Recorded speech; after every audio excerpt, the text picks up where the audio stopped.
Greetings and salutations, everybody. Welcome to Open Mic here on my YouTube channel. I am your host, John Campea. It's an awesome honor and privilege to have you guys joining me here today as we're here to talk about our favorite things in the world, movies, and all that kind of stuff. Bunch of friends standing around a virtual water cooler talking about our favorite things in the world, and I'm glad you're here to join us today. So, got a lot of stuff to talk about. I know I always say this, I'm probably gonna cut today's show a little bit short, and then I hardly ever do.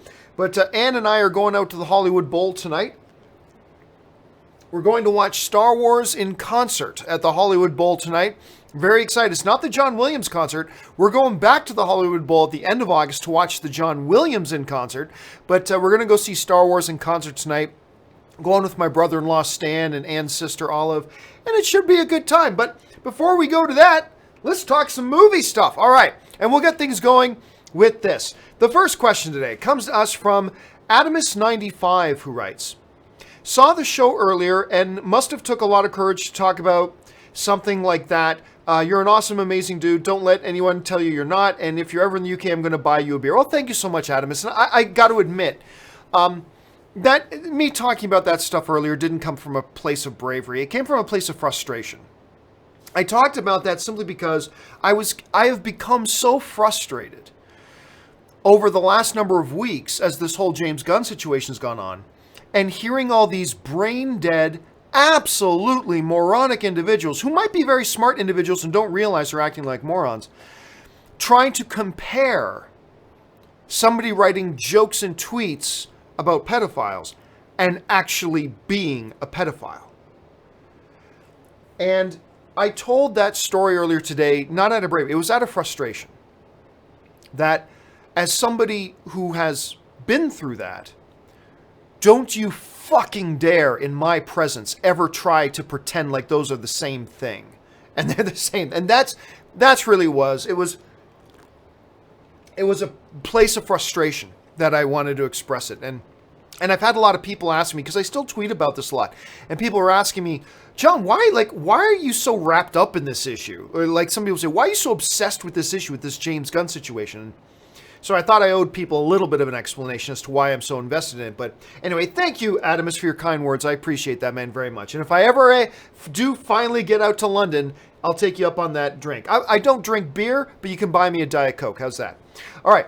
Matt Thornton writes, I just wanted to give a shout out to Barry Elliott, Barry Chuckle, who recently passed away, a wonderful man who entertained kids on TV for more than 20 years. Rest in peace.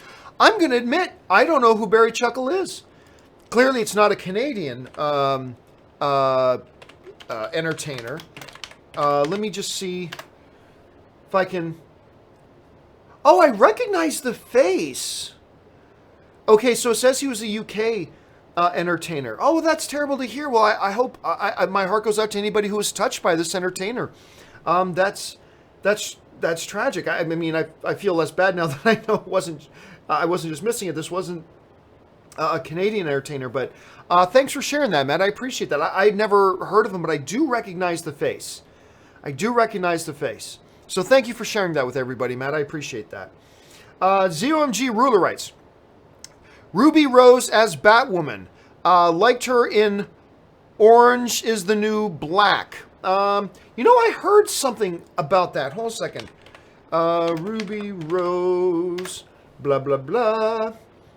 Yeah, she was cast as the new Batwoman, I guess, for the CW. And I heard that a little bit earlier today. You know what it was? Who I found that out from was from Robert Meyer Burnett. I saw that Robert Meyer Burnett had tweeted that. And I do not watch Orange is the New Black. So I don't really know. I believe she's in the new Meg movie. Is she not? Is she not also in the new Meg? So I'm not really completely familiar with her work at this point yet, but I'm sure we're all about to become much more acquainted with her work. Again, and people who watch Orange is the New Black, you probably do know, or I just don't watch the show. Cameron Belgrade writes, thoughts on the films Being John Malkovich and Adaptation. They are two Spike Jonze films I haven't seen. You know what? First of all, I love Adaptation. Love that one. I am one of the very few people that did not like the Being John Malkovich. I didn't dig that movie. Everybody else, don't take my word for it. Everybody else seems to love it. So by all means, give it a chance. But yeah, it's one that didn't really work for me, which is odd because adaptation, which is kind of from the same strand of DNA as Being John Malkovich in many ways. I love that movie. That one I think is killer. But Being John Malkovich, just for me, it struck me as more odd. And odd can be good, but it just felt odd for the sake of being odd. I didn't feel any narrative purpose for the oddity of the film, and therefore it didn't quite work for me. But again, do check it out, because forget what I'm saying. Most people seem to love it. So make sure you do give that one a shot, because you might love it too. Let's see.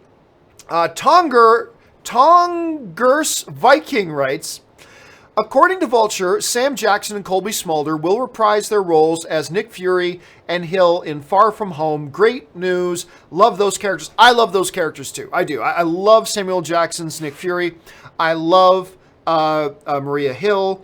I think it's great. And Colby Smulder's good Canadian girl, by the way. It is nice to hear them coming back in. Yet more of, but wait a minute, didn't they die in Avengers Infinity War? Yeah, so we all know everybody's coming back. No big deal. But yeah, that was good to hear. Although, it also would have been nice. Don't get me wrong. I'm pro this news. I am pro this news. That being said, it also kind of would have been a little bit nice if they graduated Spider-Man out of needing other MCU characters in his movie. Right? Like, I get it with having Iron Man in the first one because, hey, this is the third incarnation of Spider-Man in just a short number of years. His first appearance in the MCU outside of Civil War. It would be good to create some connective tissue, give him a helping hand by putting a popular Marvel character in there with him in the form of Iron Man. I got that. I did. I totally understood it. But it would have been nice, too, if in his second movie, if he was able to put on big boy pants and could do it without other Marvel MCU characters. Like, give him a truly solo standalone film. Without needing other characters to support him on that. Because we haven't seen that yet. We haven't seen a true standalone Spider-Man movie yet. Now, granted, Iron Man was a minor character in the last one, but it was a Spider-Man and Iron Man film. Because while he didn't have a whole ton of screen time, Iron Man was a very important figure in that movie. So it kind of would have been nice. But that being said, I'm still all for this because I'm with you, Tongers Viking. I love both of these characters. I would love to see more Maria Hill in these shows and in these movies. So I'm all for it. Sounds good to me. All right. Julius Goodwin writes, have thought of it for a while, but you're an amazing, courageous, and fun person who I very much admire and respect, so I'll become a Patreon today. Oh, thank you so much, Julius, for that. I appreciate that. And, of course, a deep appreciation to all of my Patreon supporters. If it were not for the Patreon supporters, Ray would not have a job. Fact Checker Jonathan would not have a job. I wouldn't be able to bring in Robert Meyer Burnett. By the way, guys, don't forget, tomorrow evening, 5:30 Pacific Standard Time in the evening, we're doing our first relaunching of the Weekly Hero. It's going to be me and Robert Meyer Burnett, and looking forward to that. But, I wouldn't be able to do all that stuff. So, a special thank you to Julius for becoming a Patreon supporter, and a special thank you to all my Patreon supporters, because you guys, and those of you who use the super chats and everything like that, you guys are what makes this show possible, and this entire channel possible. So, thank you very much. What was that? What was that? Thank you. Thank you for your support. I appreciate it very much. Zombitron5678 writes, excited for the Star Wars show. Do you think they'll continue the Rebels Mandalore storyline? They just left it unknown. I'd like to see it continue. No, because if the rumors are correct, and that's a big if, huge if, but if the reports are correct, it sounds like this show picks up 7 years after the events of Return of the Jedi. Return of the Jedi is about 5 or 6 years after the events of Rebels. So you're talking about 13, 14, maybe 15 years after the events of Rebels. So I think you'll see themes.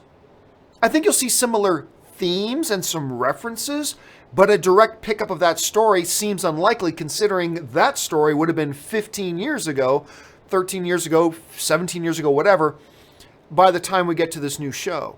So I don't know. I maybe some references, but I don't see any direct narrative lines because just too much time has passed in that storyline. So I have my doubts, but it would be interesting. Let's see how well and how much Jon Favreau wants to connect that tissue. We'll see, and we'll find out next year probably. Okay. Let's see. But for those of you who don't know what Zombitron's talking about, reports came out today that number one, the new Star Wars live-action TV show that Jon Favreau is writing and producing is going to be one of the most expensive television shows in history. It's about $100 million budget for 10 episodes. And they're saying it's going to take place, it's going to be focused on Mandalore. The whole show is going to take place around Mandalore. So a lot of potential there, a lot of possibilities there. It's going to be exciting to see what they do. All right. History Soup writes, Amenadiel gets permission.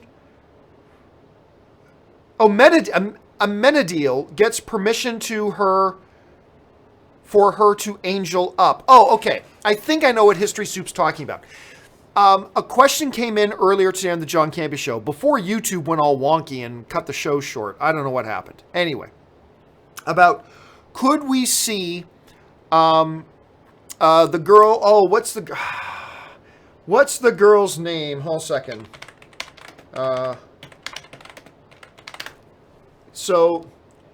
Yes, Tricia Helfer, who played Lucifer's mom and then played that attorney on the show. So, spoiler alert, although this is months ago, her character dies on the show, and it ends with Amenadiel taking her to heaven. So anyway, the question came in about, could she come back now? Could Tricia Helfer, who was awesome in Battlestar Galactica, by the way, could Tricia Helfer come back as an angel?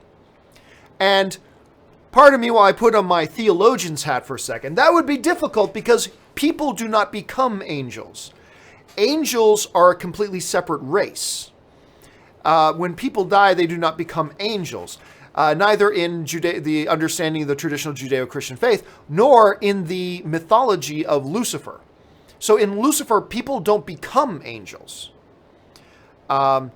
Humans are actually seen as higher than angels, which is why some angels, like Lucifer, gets pissed off. But anyway, I'm not going to go into big, long theological discussions, but for that reason, I do not think we'll see her come back as an angel, because that's not what happens in either the show or in traditional religious belief. That's not what happens to people when they die. So I don't think they'll probably go that rate, because it seems inconsistent with the show's mythology.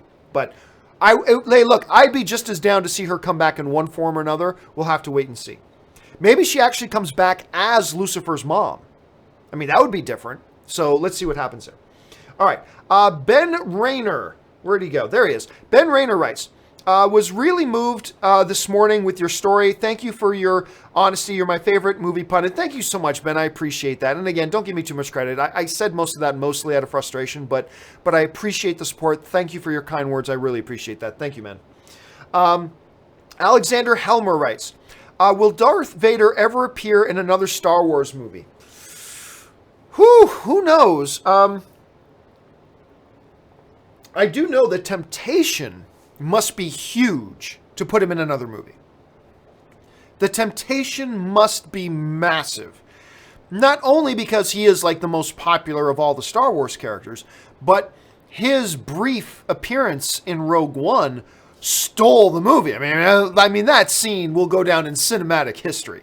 That scene near the end when Vader shows up, that was nutso. Like absolutely nutso.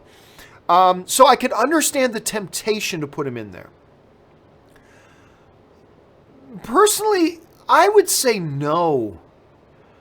Like, the story of Darth Vader has been told.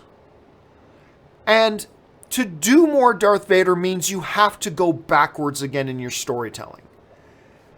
And whereas I'm okay with that with a Mandalorian live-action Star Wars show because, yeah, it's going backwards to just after Return of the Jedi, but at least it's in an entirely new environment with entirely new characters and entirely new story. So I'm fine with that. You can't say the same about Vader. And as much as I love Vader, the story's been told. But at the same time, dude, I can completely get the temptation to use him again. He's an amazingly popular character for very good, greatest screen villain of all time. So I'll say I don't think they will, but it's certainly possible. On a personal note, I'd rather them not, because to me the story's now told with him. You've used him as much as you can use him. Let it go now. That's kind of how I feel, but they might, because again, the temptation must be huge. Okay, let's move on. Richard Karate, if I'm pronouncing that right, with Patrick Stewart coming back to Star Trek as Jean-Luc again, over under 25% that we may get some of his crew back, like Riker or Worf or LaForge or Dr. Crusher in cameos or short scenes. It's possible. Now, one of the things that they made very, very clear when they did this announcement was that this is not a relaunch of Star Trek The Next Generation. Like, they went out of their way to make that very clear. This is neither a reboot of The Next Generation, nor is it a relaunch of The Next Generation. That tends to suggest to me that we probably won't see other Next Generation characters pop up. However, it doesn't necessarily preclude it either. Because let's say you have a 12-episode season, right, of Picard, or whatever you're going to call it. Starfleet Academy, Picard, or whatever it's going to be called. That gives you some wiggle room to have 1 or 2 episodes where a Lieutenant Worf shows up. Probably now Captain Worf. So it gives you some wiggle room that you could have a Captain Worf show up 1 episode and Q show up for 1 episode. I just got a lot of you excited, didn't I? The idea of John DeLance coming back as Q? Come on. Anyway, like if you're going over a 12-episode arc, you could reasonably fit in 1 or 2 special appearances without it necessarily feeling like just a continuation of Star Trek The Next Generation. So I think your number that you're setting there, 25%, that's a good number to set. I will take, even though 25 is low, I'll still take the under on 25%. But I'm not going to fall out of my chair in shock if we do see a Worf, or we do see a Counselor Troy, or we do see a LaForge, or we do see the newest incarnation of Data, or we do see Q. I'm not going to fall out of my chair out of shock. I just don't think it'll be anything significant, and we won't see much of it because, like I said, they made it pretty clear this is not a relaunch of Next Generation, and they probably don't want to confuse it with Next Generation. So we'll have to see. So I'll take the under on 25%. It's going to be interesting to find out, though, that's for sure. All right. AFC writes, should the MCU kill off Drax? Can't see a recasting working. Well, I mean, look, I honestly think I love Dave Bautista. I love him in that role. I want him in that role. But if he decides to leave, I get it. What then should they do? I'm fine with recasting. I really am. Will it be a little bit odd? Yes. But honestly, whenever there's been recasting in any movie, there's that moment of, oh, that's the new so-and-so? Okay. And then about 2 minutes later, your mind is adjusted. That's so-and-so now. Now this is Clarice. Because remember, they changed Clarice's in the Silence of the Lamb movies. Now, okay, I get it. Now she's Clarice. Okay, I get it. Okay, that's Dumbledore now. Because they had to change Dumbledore's. That's Dumbledore now. Okay, my head's tuned in. Now I get it. Okay, continue. That's Dumbledore. I mean, it happens. It would be a little bit jarring at first, were they to recast Drax. But I think you can get away with it. I do. I think you can. You can also kill him off, but then you still have to recast him to kill him off. Because why does everybody else come back from the snap, but Drax doesn't? That wouldn't make any sense, right? So you can kill him off, but you still got to recast him to kill him off.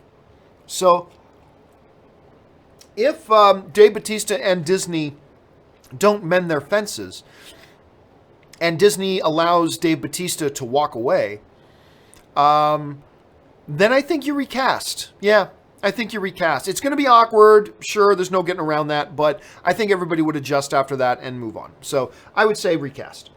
Let's see. Richard Karate writes, When will we get a Hellboy Rise of the Blood Queen trailer? I can't wait for this movie. I thought we would have got a Comic-Con one, but we didn't. Your thoughts? Yeah, everybody's asking, why didn't we get a Hellboy trailer at Comic-Con? Because they didn't feel like they needed to. Just that simple. Their marketing campaign, I believe it's about 6 months away. Let me just double check the Hellboy Rise of the Blood Queen release date. I believe it's January. Yes, January 11th. So we're in August, September, October, November, December, January. 5 months away now. Like I said before, I was starting to feel like late August, early September was when I thought we would get one. I still believe that. So I still believe we could get a first trailer in the next couple of weeks. But the answer to the question about why not release a trailer at Comic-Con, because they didn't think that was a good time to do it. It's just that simple. Look, why would they release that trailer at Comic-Con if they feel it's too early, and if they feel, you know what, our trailer will get a lot more pop and a lot more attention if we release it in late August on its own, rather than releasing it on the same weekend as Aquaman, Shazam, Godzilla, Split, on, and all the TV trailers and the other movie trailers and blah, blah, blah. Our trailer for Hellboy, Rise of the Blood Queen, will get a lot more pop and attention if we release it totally on its own. Which is why I believe, there are some other key movies coming out in January, February, March that didn't release anything at Comic-Con. Look, if you can be one of the big releases of Comic-Con, great. But if you think you'll get more pop for your buck, because marketing's expensive, by releasing a little bit later, then by all means release a little bit later. So yeah, Richard, I am sticking with late August, early September. And I think anywhere between 3 to 5 months is a perfectly reasonable amount of time to start your big push. Putting out your first trailer, start your big marketing campaign push. I believe that's plenty of time. Plenty of time. So I'm going to believe they're going to be totally good. But yeah, I do fully expect that by the second week of September, we will have already gotten our Hellboy trailer. So we'll find out. All right, next one comes us from Luke1234, who writes, come quietly or there will be trouble. I mean, just on and on and on with the Robocop. There are some great quotes in Robocop, man. Some really, really great quotes. And, quotes that people don't necessarily quote. But when you hear the quote, you instantly know the movie it's from, Robocop is filled with those types of lines. Not quotes you hear everybody saying all the time, but the moment you say the line, everybody, like when I say, we're going to need a bigger boat, everybody knows we're talking about Jaws, right? So, and Robocop's got a lot of those lines as well, so it's a really cool one. All right, Paul Niranjan writes, hey, John, would you think Cloak and Dagger would be better in Netflix or the MCU? They appear in the Spider-Man comics before they went solo. I just kind of like them staying separate. Now, everybody lost their mind saying, John, they're in the Netflix MCU because they made reference to Luke Cage characters in the show. Yeah, I get it. That was just a cute Easter egg and a tip of the hat.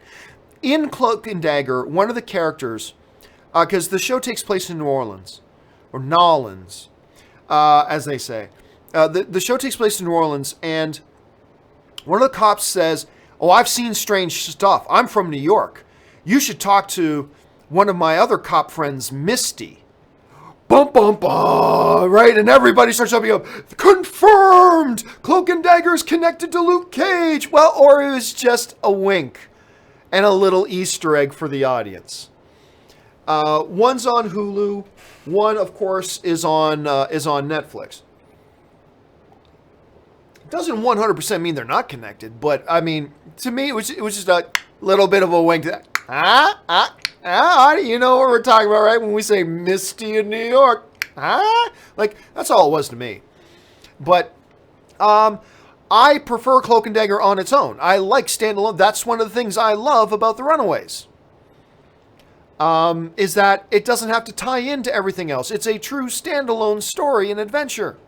That's what I like about it. I don't want to see it in the Netflix universe. I don't want to see it in the MCU. I like it right where it is. And it's cool if they want to make some references, drop some Easter eggs and stuff like that. And maybe they will eventually tie them completely over. That's fine. My preference, best on their own. That being said, I didn't love season 1 of Cloak and Dagger.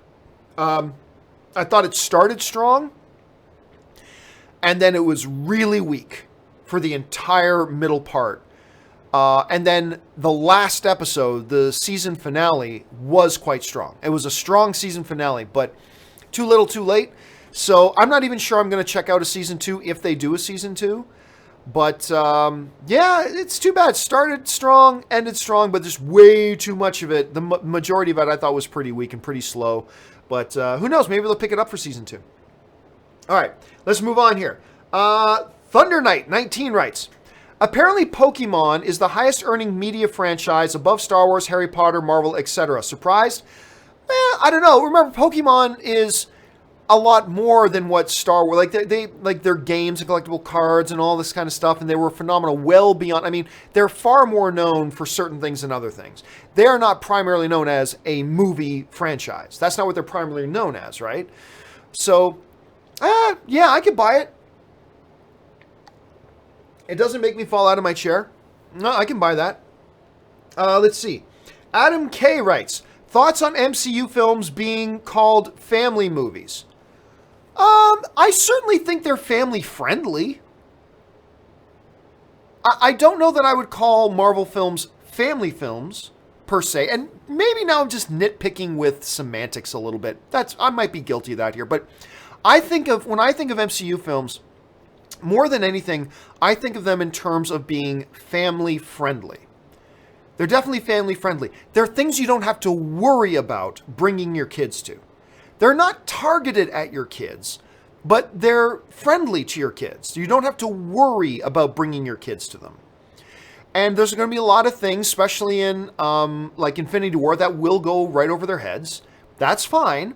There's a lot of that incredible. Like, seriously, look at the original movie, The Incredibles. Kids don't know half of what's going on in that movie.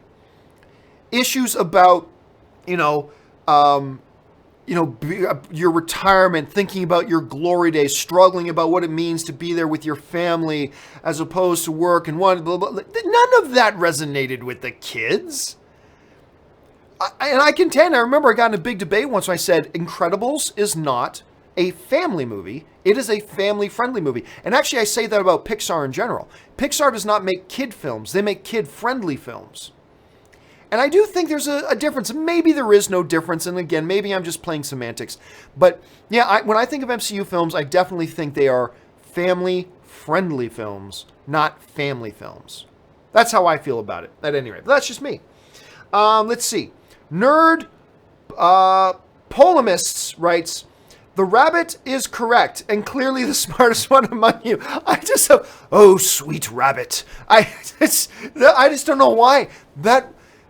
That joke should have played out after the first time he called him a rabbit. But to me, it just got funnier every time he said it. I don't know why, but every time he referred to Rocket in that movie as rabbit, I just grinned like an idiot. I don't know why. I have no justification for it. It's really not that funny when you think about it, but it made me laugh like an idiot. All right, let's move on here. Holy Jeebas writes, hey, John, have you checked out Deadpool 2 Super Duper Cut? I have not, as a matter of fact. I have not checked that out. I should. I love Deadpool 2. I'm still not sure if I like Deadpool 2 more or the original Deadpool. That's how much I like Deadpool 2. I liked it a lot. I think there are certain things the first Deadpool does better. I think there are certain things the second Deadpool does a little bit better. But either way, they're both great winner films. I love those movies, but I have not checked out the Super Duper Cut yet. I will be doing that promptly, I assure you. All right. Geo writes, everybody watch Please Stand By on Hulu. Amazing. I am not familiar with Please Stand By. You know what? Let me just look that up quick here. Please Stand By Hulu. All right. What is it here? Who stars in it? It's from Magnolia Pictures. It's got okay ratings. 65% on Rotten Tomatoes right now. Let's see. A young autistic woman runs away from her caregiver in order to boldly go and deliver her 500-page Star Trek script to a writing competition in Hollywood. Okay, I'm interested now. Now you got me. I'm interested. It's got Dakota Fanning. Oh, it's got Toni Collette. I did not know. It's got Alice Eve. Marla Gibbs. That's a pretty strong cast. I'm actually a little bit surprised I haven't seen it. So it's a movie. It's not a series. It's a movie. Okay, I'm on board. Oh my gosh, and it looks like... Yeah. Okay. I'm in. I will check this thing out. Thank you for sharing that, Gio. I'd never even heard of it. Thank you for sharing that. All right. Grandmaster writes, what's your longest binge watch? I did 11 hours last week. It was The Lord of the Rings. My longest binge watch isn't even my favorite show of all time or anything like that, and it was the first show I truly binged. I had only been living in Hollywood for about a month. And I got really sick one week. And at the time, there was still a Blockbuster. It was in its final days. There was still a Blockbuster just up the road on Sunset Boulevard where I lived in Hollywood. So I dragged myself to Blockbuster and I looked around. I knew I was going to just be staying home all weekend. So I need something to kill the time. And everybody was talking about this show with Kiefer Sutherland called 24.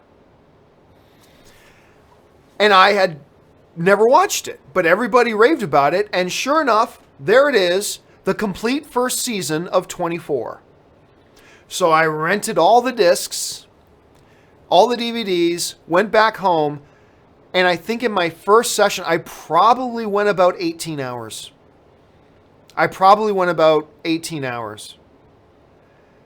And it was just, oh my God, this is awesome. And I was just like, 24 was a good series, but it never matched the greatness of season 1.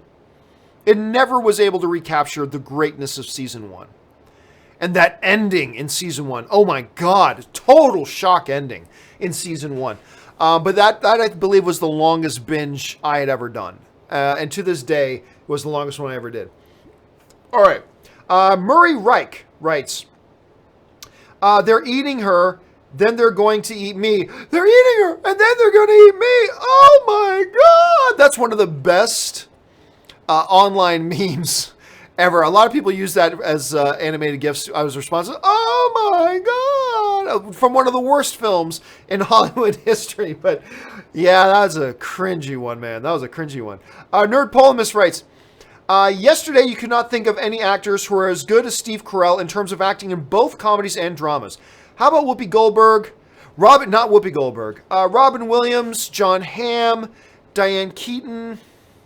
Robin Williams, yes, but of course, sadly, Robin is not with us anymore. So that he's not in that conversation, unfortunately. Whoopi Goldberg, no. I've never found her to be that funny. She can be a good dramatic actress. I've never found her to be that funny. John Hamm is a strong comedic actor. I wouldn't say he's a great comedic actor. I find him better in his dramatic stuff than his comedy. Diane Keaton, great dramatic, can definitely carry her own in comedic, but I don't think so. Yeah, I'll still stick with Steve Carell. I mean, not some bad, especially the Robin Williams one. But again, I don't bring Robin into that conversation because he's clearly not doing it anymore. He's not with us anymore, sadly. So yeah, I wouldn't go with Robin Williams on that. But some strong contender names there. Got some strong names there. Grandmaster, as we take our daily big jump. Okay, here we go. Grandmaster writes, I'm terrified of Venom. Love the way he plays with his victims. Is he that way in the comics as well? Well, there are different incarnations of Venom. And I haven't read a ton of stuff with Venom. I've read about as much stuff as Venom as most people have. But there are definitely different incarnations of him. There's the Nightmare Venom. There's the Lethal Protector Venom. And there's the Guardian of the Galaxy Venom. Wait a minute. Did you say Guardian of the Galaxy Venom? Yeah, Venom actually becomes one of the Guardians of the Galaxy at one point in the comics. Never mind. Anyway, there's definitely different incarnations of him. I think this is going to be a very unique while true to the spirit of it. So I can't think of specific examples I'm not going to make something up. I can't think of specific examples off the top of my head, except to say there have been very many varied incarnations of Venom in the comics, and they've treated him at different ways at different times. I would almost say the way he's kind of playing with his food a little bit is a little bit more reminiscent of Carnage, but still pretty true to the comic. It's going to be interesting to see what they do there. I think it looks great. The movie might suck. I'm not sitting here guaranteeing the movie's going to be great. The movie may suck, but I think there's a lot there to have some optimism over, and I think the trailers have been wonderful. I'm looking forward to seeing this thing. All right, Murray Reich writes, how bad was Supergirl in '84? It was awful. It's a terrible movie. Absolutely terrible. I remember I watched about a half hour of it again about 4 or 5 years ago, just because I think it was on TBS or something like that, flipping through the channels, land on TBS. I think I was visiting my parents' house or something. Land on TBS, and it's like after about 20 minutes, I just couldn't watch it anymore. I just could not watch it anymore. Now, that doesn't mean a new Supergirl movie would be bad. Not at all. Could be amazing. I obviously would much prefer to see another Man of Steel before we get into Supergirl, but hey, whatever. Okay, it's all good. But yeah, the '84 Supergirl is pretty bad. Hector Jeter writes, Welp, finished all 8 seasons of Blue Bloods in a matter of 3 weeks. Yes, all 177 one-hour episodes. It hurts that I have to wait over a month for the next. Give one episode a shot, John. You'll get hooked. Yeah, and I remember you writing in that you were starting to get into that show and you were really liking it. It's definitely one I have on my interest list. Now, I have a few others I got to get to first. But Blue Bloods is definitely one on my interest list because I've had a few friends of mine telling me for a couple of years that they really like Blue Bloods. So I've never even seen a single episode. Obviously, you got an incredible, talented cast there, all that kind of stuff. So I'm down for checking it out, but I'm glad you had a chance to watch it, and thanks for the recommendation. I will probably get around to that one pretty soon. All right. Nerd Polemist follows up with, I would also add Jamie Foxx to the list of actors who are on par with Steve. Oh, no. I mean, I respect your opinion. Your opinion is every bit as valid as mine. I just disagree. I do not think Jamie Foxx is in the same universe as Steve Carell. He can be a very, very gifted actor. There's an Academy Award on his mantle for a reason. I love him in a lot of stuff. But same level as Steve Carell, I disagree. Just because I disagree doesn't mean that you're wrong, though. You could be right and I could be wrong. I'm just saying I wouldn't put Jamie Foxx in there. I don't, especially comedically, I do not think he can carry the comedy of a movie anywhere near as well Steve Carell can. I would not put him in the same category there, to be honest with you. But that's just my opinion. I could be dead wrong, but just my opinion. Nathan Oswald writes, which had better sound effects for its era? Star Trek, the original series, or Next Generation? Sound effects? I don't know. It's not a topic I've ever thought about. That's a question that you ask a real hardcore Trek guy. And that would be a Robert Meyer Burnett. I mean, that's a good question to either ask a Robert Meyer Burnett or Scott Mantz. Those are the guys you want to ask that type of question to. I will admit I have never once considered the sound effects in either the original series or in the Next Generation, so I'm the wrong guy to ask her that. It's an interesting question, but definitely bring that up with next time. You remember, Robert Meyer Burnett is going to be starting his own show here pretty soon, called Into the, what was it? It's a play on his name in the word universe. Burnettverse or Meyerverse or Robertverse or something. I can't remember what it is. But his new show sounds fascinating that he's going to get started on YouTube. That might be a good question to ask him over there. Okay. The Mad Titan writes, do you think Warner Brothers will follow up with the Justice League post-credit scene and give us something involving Legion of Doom? I hope to see something connective. I doubt it. I really do. I feel like I could be wrong here, though, and I'm not basing this on any insider information, okay? This is just me speculating. But I feel like Walter Hamada who's the new guy in charge at DC. I feel like he's steering the ship in a different direction.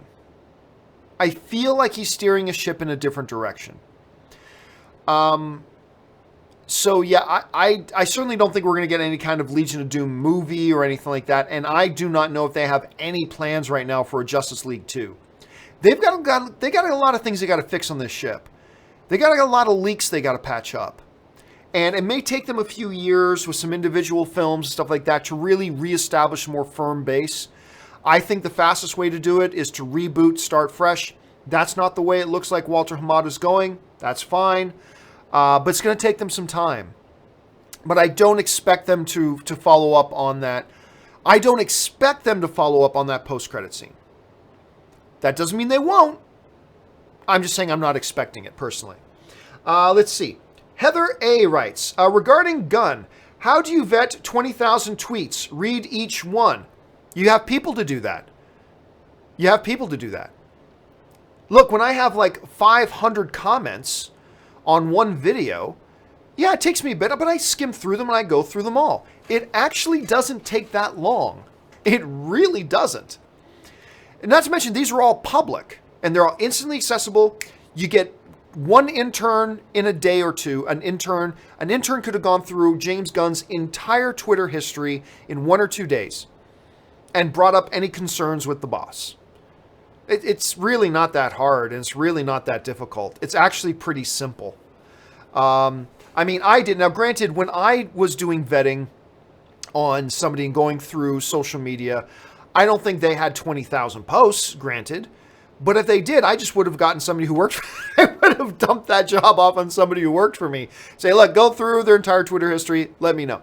But nobody that I did anything with had like 20,000 tweets or was that active. So I was able to go through it not too hard. But believe me, 20,000 tweets. If I can go through 500 fairly quickly, multiply that by 40. Yeah, an intern, 1 or 2 days, an intern could go through it and then bring any possible red flags to your attention tomorrow. It's really not that difficult. It's not.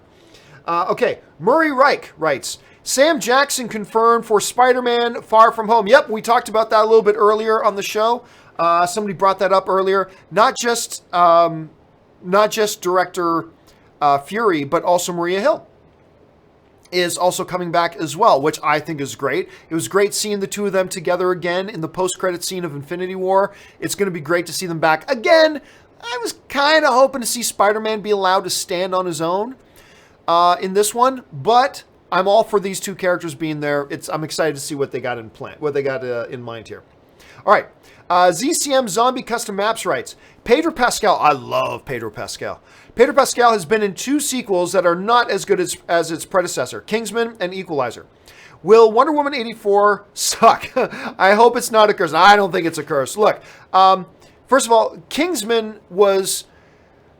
Pedro Pascal almost saved that movie. Pedro Pascal was the best thing about Kingsman, I thought. Kingsman 2, I should say. So, no. Pedro Pascal was also an Equalizer 2? No. Look, many film sequels are not as good as the originals. This is not something that is unique to Pedro Pascal. Pedro Pascal is awesome. I just love that dude. I think he's such a great talent. I look forward to seeing him in anything he's in. So, yeah, I wouldn't peg that. Again, like I said, maybe you could look at that as a little bit of a curse were it not for the fact that most sequels aren't as good as their originals. If that wasn't the case, then yeah, you can look and say, oh, it must be a curse. No, it's just kind of standard operating procedure. It has nothing to do with Pedro Pascal.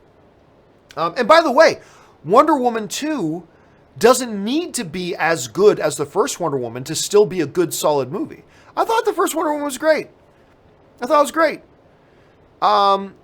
Not the best comic book movie of the year that year by any stretch, but I thought it was great. And even if the second one isn't quite as good, that's still fine. That's still a good range to be in. They've got a lot of room to play with there, I think. All right. Chris Burton writes, why hasn't Disney responded to the Gunn backlash? I don't think Disney knows what to do right now, to be honest with you.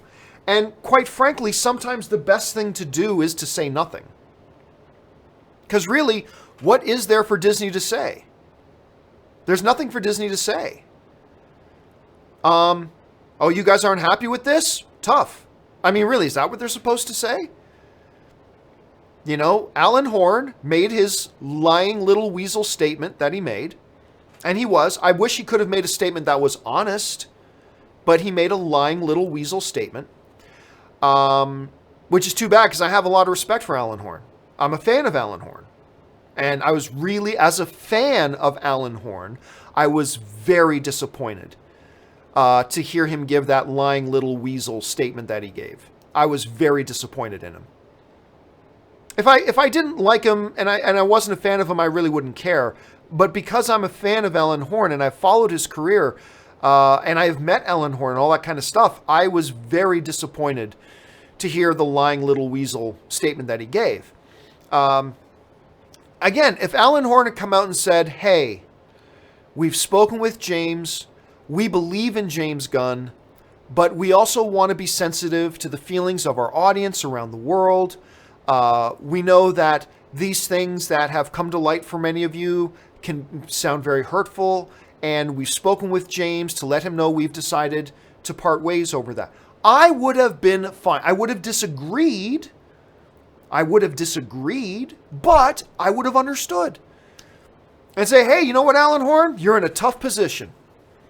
You didn't do what I would have done, but I can appreciate the difficult position you're in, and I understand you taking the steps that you took. But he didn't do that, did he? He came out and made a lying little, trying to save face, weaselly little comment that I thought was despicable. And again, as a fan of his, I'm just really disappointed. And I will continue to be a fan of his. You know, hey, look, doing one stupid thing does not put you in my shit books forever. But I'm still going to call it as I see it, and that's what I saw. But really, from that point on, what else is Disney supposed to say? There's nothing to say. The only thing that would require them to come out and say something, I believe, is if they made a decision to bring James Gunn back. At that point, you need to make a statement, and it needs to be a damn good statement if you did that. But if you're not going to bring James Gunn back, there's really nothing to say. Nothing you could say is going to make it any better. All you're going to do is make it worse. What Disney wants to have happen here, and I get this, is for this thing to just die out and to just go away. And eventually it will. Eventually people will stop talking about this, and eventually it'll die out, and eventually the story will go away. Making a statement is just going to keep the story around longer. So I believe Disney has been incredibly hypocritical through all this, and I believe Alan Horn's been making really deceitful, weaselly little statements. I get it why they haven't made any more statements since then, because there's nothing to be gained. There's nothing to be gained at this point by making more statements. So the best thing to do right now is just stay quiet. For them right now, the best thing to do is stay quiet. Unless they decide to bring James Gunn back, in which case you need to make a statement. Or until you announce a new director, or until you announce you've scrapped Guardians of the Galaxy 3 altogether, or until you're announcing you're recasting and you've let Dave Bautista walk away from his contract. Until something significantly happens, there's really nothing to say right now, you know? So that's just kind of how I see it. All right. Chef Cook writes, hey, John, if Henry Cavill or Ben and other decide not to play these characters anymore, may be it time for DCU to try different ethnicities in their movies. It's possible. I mean, you can. Is it time to do it? Like they should do that? No. But could you do that? Yeah, you could. Look, I've always been pretty strict on this. There is nothing about the Bruce Wayne character that has any sort of need for him to be any ethnicity. Like, Bruce Wayne isn't like Black Panther. Black Panther, king of an isolated African nation. You really can't get away from him being played by a black actor. That's essential. That's an essential core element to who that character is. Being white is not an essential core element to who Batman is. It's just not. I mean, traditionally he has been that, so you keep playing it that way. That's cool too. But if at some point Warner Brothers decided, you know what, we want to try Idris Elba's Batman, fine. There's nothing about the Batman character that says it needs to be white, and there's nothing in his character. that has any connection to him being Caucasian. Therefore, it's okay. Superman is an alien from another planet.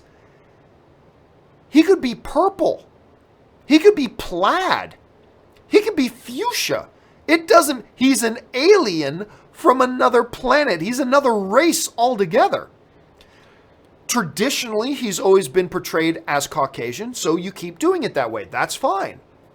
But I would have no problem if at some point they decided, hey, there's really no reason for Superman to be Caucasian, so we want to try Chiwetel Ejiofor as Superman. Okay. Sure. He's a good actor. Go for it. Only because there's no reason to keep him Caucasian.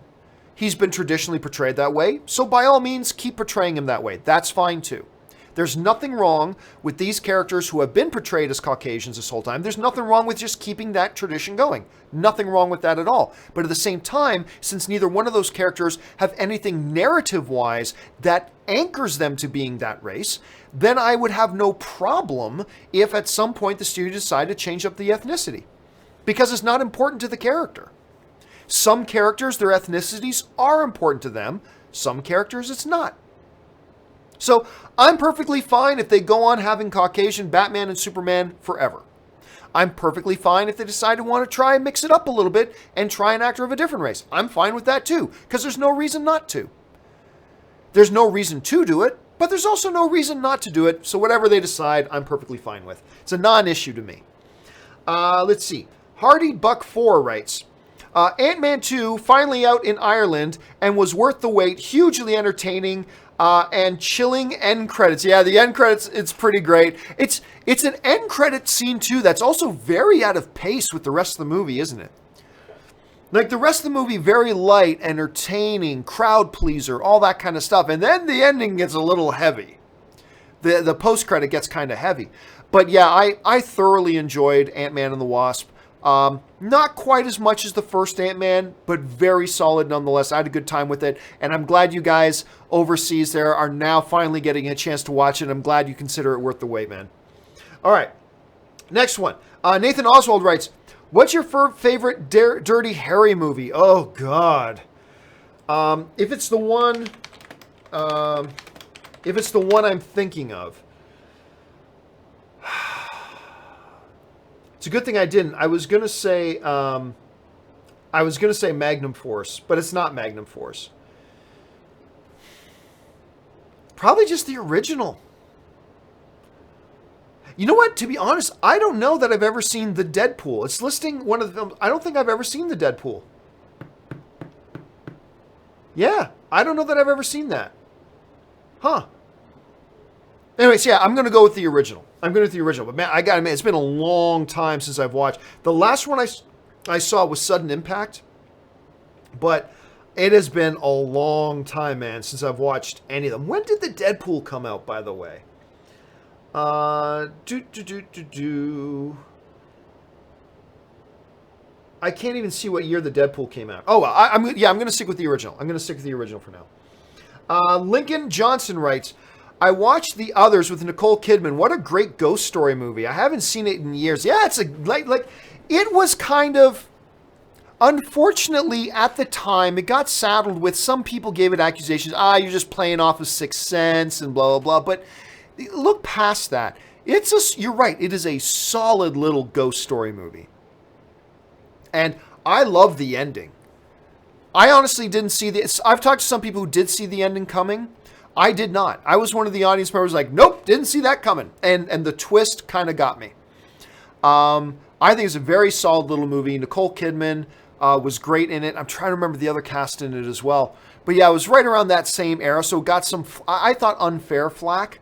But solid movie. Yeah, I haven't thought about Ghost of the Others. I haven't thought about that in a while. So thanks for bringing that up again. Lee Page writes, are you a Jimmy Stewart fan? Favorite of his films? Mine is Rear Window and Mr. Smith Goes to Washington. Thanks for all you do. Who's not a fan of Jimmy Smith? I mean, yeah, of course, Jimmy Stewart. Come on, man. Jimmy Stewart? And it's gotta be It's a Wonderful Life. Hold on a second. Let me see. Because I got to remember the name of the woman. Who was the woman who was in it? Oh my God, I totally forgot. It's like 1956. If you'd asked me when did A Wonderful Life come out, I would have said in the 1950s. Donna Reed, that's who else was in that. He's so, to me, It's a Wonderful Life is quintessential Jimmy Stewart. It's quintessential Jimmy Stewart. And yeah, so when and instantly, like, obviously there's Mr. Smith Goes to Washington and all that kind of, and like everything else, but It's a Wonderful Life. That's the movie for me. Whenever I think of him, whenever I even think of the actor, that's the movie I think of. I think of that character, you know what I'm saying? He was one of the most distinct actors of all time. Not only in his performance, but also in his voice and his mannerisms. Like, Jimmy Stewart. It's Jimmy Stewart. So yeah, I love Jimmy Stewart movies. Let's see. Cobra writes, does Marvel have Bathos problems? Does Marvel have Bathos problems? Let's see here. Oh, I see what you're saying. I'll be honest with you. I've never used the word Bathos. An effect of anti-climax created by an unintentional lapse in mood from sublime to the triple ridiculous. I don't think so. No, I've never even considered anything like that. So to me, I would like to hear why you would even ask that question. Like, to me, I don't sense anything like that in their films or in the audience watching their films. So I would be curious, Koba, to know, maybe just fire me off an email, just john@thejohncampeashow.com. I'd love to know what your basis is for even asking the question. Like, what is it that you saw or what you're feeling from the audience that gives you that feeling? Because I personally have never felt that myself on any level. So but that's just me. Let's see. ZCM Zombie Custom Maps writes, favorite James Caan movie other than The Godfather? Well, a lot of people will probably say Elf. A lot of people would say Elf. Let me see. I would not say Elf. The one where she won the Academy Award for Misery. There's Misery. Just waiting for this page to load. Hold up. There's Brian's song. That was here we go. El Dorado. What else was good here? The Program. Honeymoon in Vegas. A lot of people snark at that movie. I loved Honeymoon in Vegas. I'll tell you what. I love that movie. Yeah, I'm going to go Misery. I'm going to go Misery on that. Do you guys remember, too, James Caan had that Las Vegas TV show for a while? I actually thought that show was pretty good. And the Transformers dude, I believe, was also in it with him, if I'm not mistaken. I didn't think that was a bad little show. Didn't last long, but I honestly didn't think that was a bad little show. But other than The Godfather, and obviously the real answer is The Godfather, but other than The Godfather, I'll probably go Misery. Let's see. Lloyd Bridgman writes, could Fantastic Beasts lead into a Harry Potter reboot? I mean, it's possible. It's possible. I would think, though, that, here's the thing. Harry Potter reboot? Probably not. A Harry Potter relaunch? Maybe.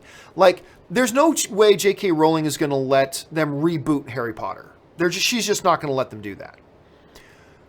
Could I see it to relaunching it and visiting Harry Potter now as a dad?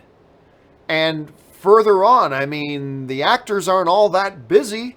Say they have some time on their hands. It could. Look, there's still a strong hunger out there for the Wizarding World of Harry Potter. There's still a strong hunger out there. I mean, my God, whenever I go to Universal Theme Park, and I love going there, the amount of people that show up dressed in Hogwarts clothes is crazy. There is still a very deep love and passion for this universe. And a reboot? No, but a relaunching of it and bringing all the original cast back, I could see that happening. It's plausible. I would give it as high as a 30% chance. I would give it as high as a 30% chance on that. Let's see. Warrington Trainspotter writes, do you think Guardians of the Galaxy 3 could work if Disney was to recast the Drax character? Yeah, we talked about that a little bit earlier. I think you can do it. I think it'll be jarring for a moment. But, they would announce the new actor well in advance. We would have a long time to adjust our minds that there's a new actor playing Drax. And then they do the movie, and I think it would be fine. I do. Obviously, I'd love to see Dave Bautista back playing the role. He's great in it. But I also really think they need to respect his feelings right now and let him go. If he wants out of that contract, I think they should let him out. They don't have to. They hold all the leverage right now. And if they do that, yes, I always believe you can recast. I believe you can recast Tony Stark and it'll be fine. I know people always look at me like I just said, mountains are made of cheese when I say that. But I'm sorry, it's true. To quote Kurt Angle, it's damn true. You could recast Tony Stark and it would be fine. It would be very jarring at first, but then it would be fine.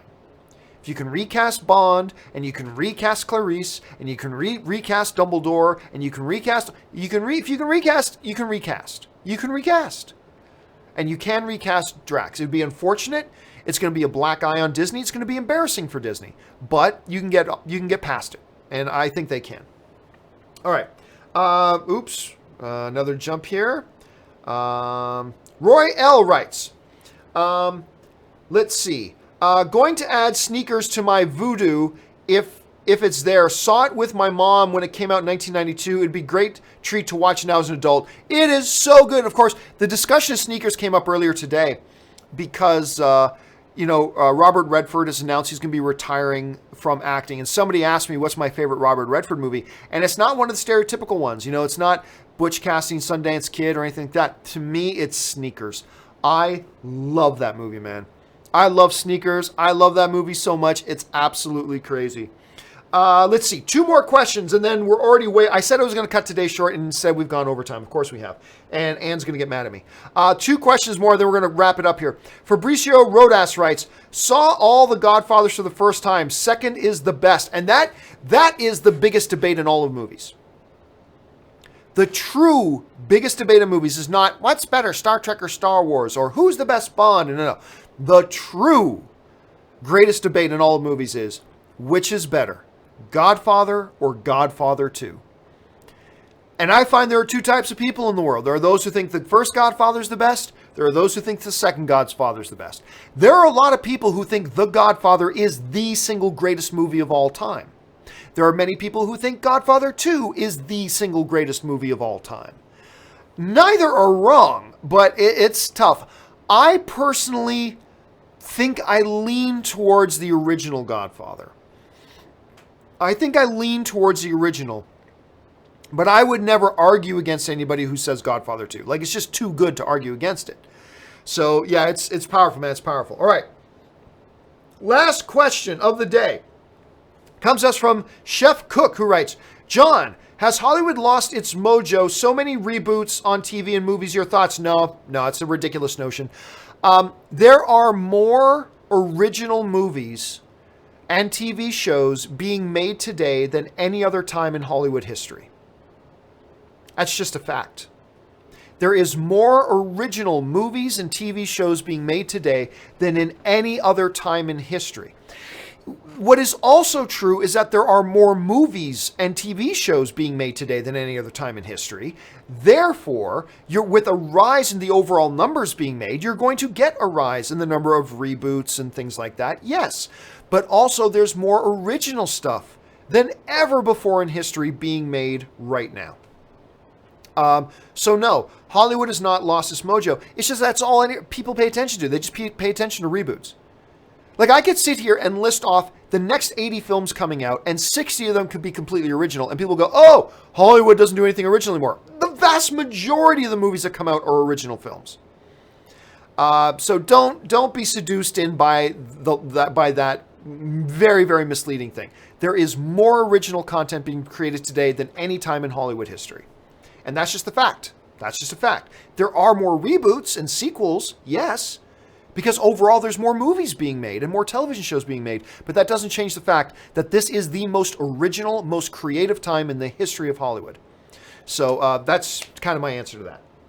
All right, guys, everybody from EMAD all the way down, that there are still a few questions here left over, but I've run out of time. But don't worry, guys. I'm going to take those questions. I'm going to add them to the list for our companion video, and you will see your question asked on an upcoming companion video. Don't you worry about it. All right, guys, that will do it for today's installment of Open Mic. Thanks so much for being here, guys, and joining in. I love just standing around yakking movies. That's great. Also, guys, don't forget, tomorrow, Wednesday, not only is the John Campea show on in the morning, not only do we have Open Mic at 2 o'clock, but we have our first episode of the relaunch of The Weekly Hero. Probably be changing the name of that pretty soon, but for now, it's The Weekly Hero. Very much looking forward to that. It's going to be me, Robert Meyer Burnett. Looking forward to you guys joining us along the way for that as well. It's going to be live at 5:30 p.m. That's in Pacific Standard Time, so that'll be 8:30 p.m. Eastern Standard Time. Yes, I believe so. New York, Toronto, 8:30 p.m. Here in Los Angeles, 5:30 p.m. Hope you guys will join us for that. All right, guys, that'll do it for me. Thanks a lot for joining me. My name's John Campea, and until next time, bye-bye.